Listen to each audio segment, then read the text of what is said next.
Hello everybody. We all know that brain is one of the most important vital organ and brain lo stroke anedi very time sensitive medical emergency. నమస్కారం అండి, నా పేరు doctor Tejaswi. నేను ఓనస్ robotic హాస్పిటల్లో consultant న్యూరాలజిస్ట్గా చేస్తున్నాను. So today will be discussing briefly about what is stroke and how important and serious it is. So stroke is a medical emergency because it is very time sensitive and every నిమిషంకి every minuteకి around 2 million neurons అనేవి damage అవుతూ ఉంటాయి. అందుకే మనం time is brain అంటాము. Because as soon as possible మనం హాస్పిటల్కి చేరుకోగలిగితేనే నిమిషంకి జరిగే డ్యామేజ్ని మనం కాపాడగలుగుతాము. సో స్ట్రోక్లో 2 రకాలు ఉంటాయండి. ఒకటి బ్లీడింగ్ వల్ల జరిగేది, తలలో బ్లీడింగ్ రక్తం చిత్కడం వల్ల జరిగేది.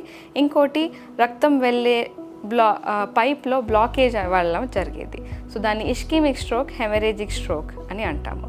దాంట్లో కూడా మళ్ళీ వేరే రకాలు ఉంటాయండి. చిన్న రక్త కణాలు బ్లాక్ అయితే కొంచెం బేసిక్ స్ట్రోక్ వస్తుంది. కాకపోతే పెద్ద రక్త కణాలు, that is large vessel stroke అంటాం. దానివల్ల పెరాలసిస్ అనేది చాలా సిగ్నిఫికెంట్గా ఉంటుంది. సో ఈ పిక్చర్లో మనం చూసేది స్మాల్ వెసల్ స్ట్రోక్స్. సో చిన్న రక్త కణాలు బ్లాక్ అయినప్పుడు మినిమల్ డ్యామేజ్ జరిగే రకమైన స్ట్రోక్. అలాగే పెద్ద నరం బ్లాక్ అయినప్పుడు మనకి స్ట్రోక్ అనేది చాలా పెద్దగా వస్తుంది అన్నమాట. So next urgency. ఎందుకు అర్జెంట్ అంటాము? ఎందుకంటే ఇంటర్నేషనల్ స్టాండర్డ్స్ ప్రకారం టైమ్ టు డోర్ అంటే పేషెంట్ రికగ్నైజ్ చేసి ఇంట్లో డోర్ వరకు, హాస్పిటల్ డోర్ వరకు వచ్చే టైమ్ లెస్ దెన్ 1 hour అని పెట్టుకుంటాము.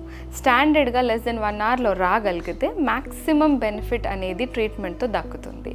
అలాగే డోర్ టు నీడల్ అంటాము. అంటే ఒక్కసారి హాస్పిటల్కి వచ్చాక మనం ఒకవేళ ఆ క్లాట్ని డ్రాగ్ చేసి ఎక్స్ట్రాక్ట్ చేసి తీసేయగలగడానికి ప్రొసీజర్ ఏదైతే ఉందో అది లెస్ దెన్ 90 minutesలో జరగాలి. అది జరిగితే మ్యాక్సిమం బెనిఫిట్ అనేది మనం పేషెంట్కి ఇవ్వగలుగుతాము. బట్ యాక్చువల్ విండో పీరియడ్, మన మెయిన్ విండో పీరియడ్ ఆఫ్ స్ట్రోక్కి సంబంధించిన మెడిసిన్కి అయితే 4.5 hours వరకు ఉంటుంది. సో 4.5 hours అనేది స్టార్టింగ్ ఇంట్లో మన పేషెంట్ నోటీస్ చేసే టైం నుంచి పేషెంట్కి ఇంజెక్షన్ వెళ్ళేంత వరకు ఉన్న టైం మనకి ఓన్లీ 4.5 hours. సో దాన్ని బట్టి మనం ఆలోచించగలుగుతాము దట్ పేషెంట్ రికగ్నైజ్ చేసి ట్రావెల్ చేసి హాస్పిటల్కి వచ్చేసి డాక్టర్ చూసి స్కాన్ జరిగి ఇంజెక్షన్ ఇచ్చేంత వరకు ఇది ఎంత ఫాస్ట్గా జరగాలి అనేది మనము మనసులో ఉంచుకోవాలి. సో మనం ఇంట్లో రికగ్నైజ్ చేసేది ఎలా? సో మనకి ఒక చిన్న నిమానిక్ ఉంది, బీ ఫాస్ట్ అనే పదాలు గుర్తుంచుకోండి. సో దాన్ని నేను ఎక్స్ప్లెయిన్ చేస్తాను. అవి ఇందులో ఏ ఒక్క సిమ్టమ్ అయినా మీరు నోటీస్ చేస్తే అది వేరే కారణాలు అని మనమే ఇంకో అర్థం తీసుకోవడం కంటే ఫస్ట్ స్ట్రోకా కాదా అని రూల్ అవుట్ చేసుకోవడం బెటర్. ఎందుకంటే 4.5 hours దాటిన తర్వాత మనం ఎటువంటి హెల్ప్ ఆల్రెడీ డ్యామేజ్ అయిన భాగానికి చేయలేము. సో బీ ఫాస్ట్లో బీ అంటే బ్యాలెన్స్. సో బ్యాలెన్స్ ఎలా చెక్ చేస్తాము? ఒక స్ట్రేట్ లైన్లో నడవడానికి ప్రయత్నించండి. Try walking. ఒకవేళ if you fall to one side then balance is definitely a problem. Next ఈ అంటే చెక్ యువర్ సైట్. ఒక కన్ను క్లోజ్ చేసుకొని ఒక కన్నుని క్లియర్గా చూసుకోండి. ఒకవేళ బ్లర్రింగ్ ఏమన్నా ఉందా, లేకుంటే ఒకవైపు చూసినప్పుడు డబుల్ ఏమన్నా కనిపిస్తుందా అనేది నోటీస్ చేసుకోవాలి. ఎఫ్ అంటే ఫేస్. మిర్రర్లో చూసుకొని ఒకసారి స్మైల్ చేసినప్పుడు మన ఒకవైపు ఫేస్ ప్యారలైజ్డ్ కానీ మూమెంట్ లేని పరిస్థితి ఎలా కనిపిస్తే మనం దాన్ని సీరియస్గా తీసుకోవాలి. ఏ అంటే ఆర్మ్. 2 చేతులు ఇలా సమానంగా గాల్లో లేపగలిగితే, ఒకవేళ ఏదో ఒక చెయ్యి కిందికి పడిపోతున్నట్టు, లేకుంటే బరువు అనిపించినా, లేకుంటే ఒక చెయ్యి కొంచెం మనకి తిమ్మిర్లులాగా ఒకేసారి పైనుంచి కిందికి తిమ్మిర్లాగా అనిపించినా కూడా అది స్ట్రోక్కి లక్షణం అయి ఉండొచ్చు. ఇలాంటి సిచ్యువేషన్లో ఒకవేళ మనం చెయ్యి లేపి కొంచెమే డ్రూపింగ్ అనేది మనకి తెలిస్తే ఇది ఆల్మోస్ట్ స్టార్టింగ్ స్టేజ్లోనే బయటపడ్డట్టు. అన్ఫార్చునేట్లీ చాలామంది మనం నిద్ర లేసిన వెంటనే చెయ్యి కదలలేని పరిస్థితిలో ఉంటుంది. దానికి అర్థం స్ట్రోక్ అనేది నిద్రలో వచ్చి ఉండొచ్చు. సో ఆల్రెడీ చాలా టైం గడిచిపోయి ఉండొచ్చు. సో ఇలా మనం నోటీస్ చేయగలిగితే అది మనం ఒక రకంగా అదృష్టం అని అనుకోవాలి. ఎస్ అంటే స్పీచ్. సో స్పీచ్ అంటే మనం ఏదన్నా పదం మాట్లాడడానికి ప్రయత్నించినప్పుడు అది గిబ్బరిష్గా కానీ నత్తిలాగా రావడం కానీ వారి మాట రాకపోవడం కానీ కూడా స్ట్రోక్కి సంబంధించిన చాలా ఇంపార్టెంట్ అయిన సిమ్టమ్ అన్నమాట. సో ఇలాంటిది మనం ఈ సిమ్టమ్స్లో ఒకవేళ ఒక్క సిమ్టమ్ కూడా మనం గమనిస్తే వెంటనే ఎమర్జెన్సీకి ఫోన్ చేసి హాస్పిటల్కి చేరుకోవడం అనేది చేయాలి. బికాస్ టైమ్ ఇస్ బ్రెయిన్ అని మనం స్ట్రెస్ చేసేది స్పెసిఫిక్గా స్టార్టింగ్ స్టేజ్లోనే స్ట్రోక్ని ఆపగలిగితే మనం మ్యాక్సిమం బెనిఫిట్ అనేది పొందగలుగుతాము. సో మనం హాస్పిటల్కి వచ్చాక జరిగేది ఏంటి? సో హాస్పిటల్లో మనం ట్రయేజ్ అనేది చేస్తాము. ఓనస్ రోబోటిక్ హాస్పిటల్స్లో మనకి స్ట్రోక్ ఆన్ వీల్స్ అంబులెన్స్ అనేది మన పేషెంట్ని హాస్పిటల్ వరకు రీచ్ అవ్వడానికి మనకి వెరీ గుడ్ ఎక్విప్మెంట్ అనేది అవైలబుల్ ఉంది. సో ఇలాంటి సిచ్యువేషన్లో మనకి హాస్పిటల్కి స్టాఫ్కి ముందే ఇంటిమేషన్ అనేది వచ్చేస్తుంది. సో స్ట్రోక్ ఒక్కసారి పేషెంట్ ఎమర్జెన్సీకి వచ్చాక ఎమర్జెన్సీ డాక్టర్ అనేది ట్రయేజ్ చేస్తారు.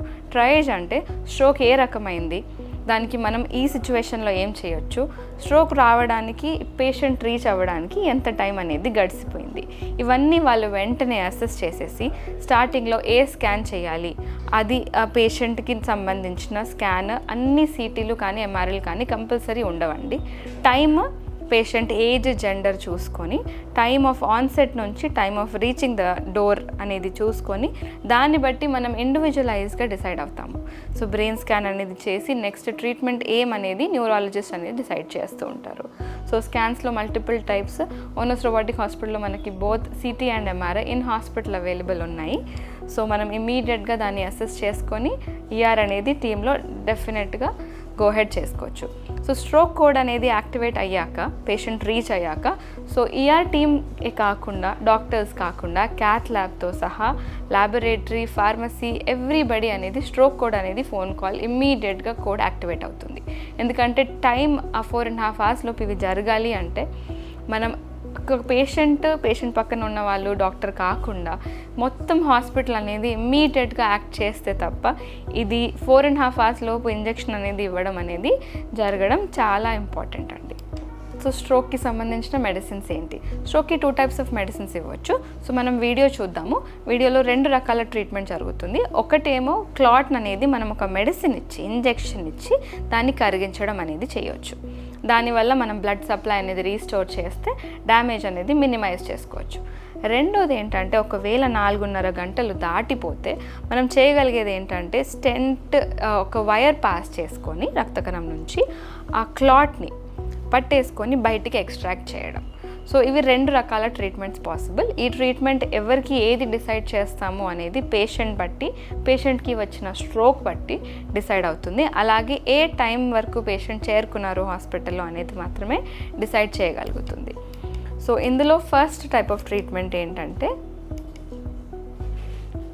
సో ఇలా క్లాట్ ఒకవేళ రక్తకణంలో వెళ్ళేసి ఒక దగ్గరికి వెళ్ళి బ్లాక్ జరిగితే ఎందుకంటే క్లాట్ అనేది గుండె నుంచి కాళ్ళ నుంచి కూడా వెళ్ళొచ్చు.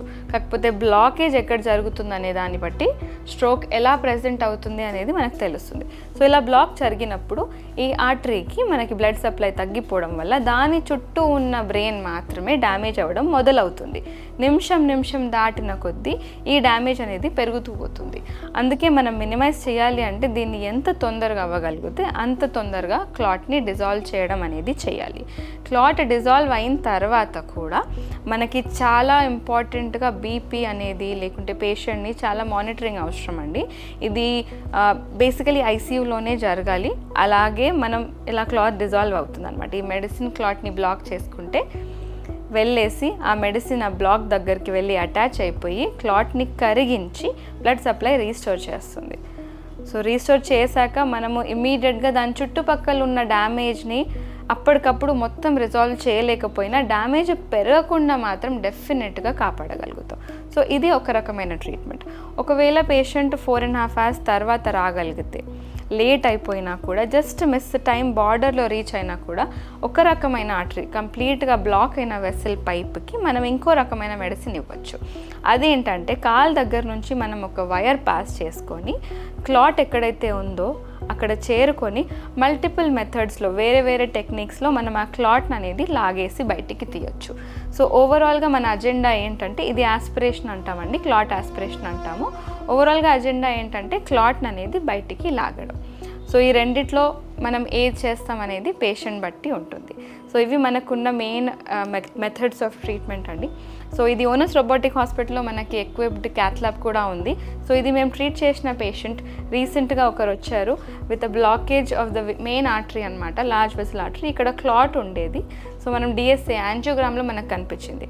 సో క్లాట్ రిట్రాక్షన్ తర్వాత మనకి ఈ వెసల్ అనేది ఓపెన్ అయిపోయింది. మీరు ఇక్కడ చూడగలుగుతారు, ఇక్కడ వెసల్స్ అనేవి లేవు, కంప్లీట్గా బ్లాకేజ్ ఉంది. సో ఈ పార్ట్లో తనకి స్ట్రోక్ వచ్చింది.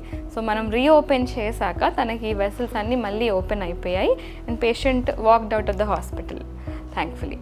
సో దీంతో పాటు మనం మెయిన్గా వేరే మెడిసిన్స్ కూడా ట్రీట్ చేస్తాము. అలా అని చెప్పి 24 hours తర్వాత ఏమీ లేదు అని కూడా కాదు, మనం మినిమైజ్ చేసుకున్న తర్వాత మనం రీహాబిలిటేషన్ అనేది చేయొచ్చు. సో ఒకవేళ మాట పోతే స్పీచ్ థెరపీ, ఒకవేళ కాళ్ళు చేతులు ప్యారలైజ్ అయితే ఫిజియోథెరపీ, అలా వేరే వేరే థెరపీస్ అనేవి ఉంటాయి. ఎందుకంటే బ్రెయిన్ అనేది జస్ట్ మూమెంట్కి సంబంధించిన భాగం కాదు. Brain is like the very essence of who we are. So behavior changes are also possible. So behavior changes అలా వస్తే మాత్రం బిహేవియరల్ థెరపీకి వెళ్తాము. సో ఓన్లీ ఫిజియోథెరపీతో మాత్రమే స్ట్రోక్ కంప్లీట్గా రికవర్ అవుతుంది అని అనుకోకూడదు.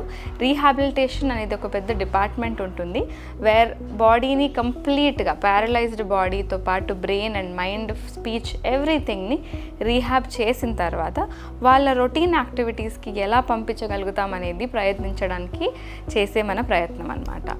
సో మన main important agenda today is time is brain and first 1 hour is a golden hour అంటాము. సో గోల్డెన్ అవర్ మనకి గోల్డెన్ ఆపర్చునిటీ. ఎంత ఎక్కువ అవగాహన ఉంటే ఎక్కువ మంది తొందరగా ట్రీట్మెంట్ తీసుకోగలిగితే పేషెంటే కాదు, స్ట్రోక్ అనేది పేషెంట్ సంబంధించిన ఫ్యామిలీ మొత్తానికి ఒక భారం లాగా అవుతుంది లైఫ్ లాంగ్. సో అది మనం జరగకుండా కాపాడగలగడానికి మన దగ్గర ఉన్నాయి ఓన్లీ కొన్ని గంటలు. సో ఆ కొన్ని గంటల్లో చాలా రెస్పాన్సిబుల్గా you have to take care, be aware of the condition and take care of your selves. Because every minute matters when it comes to brain, because brain and time are very much correlated. Thank you.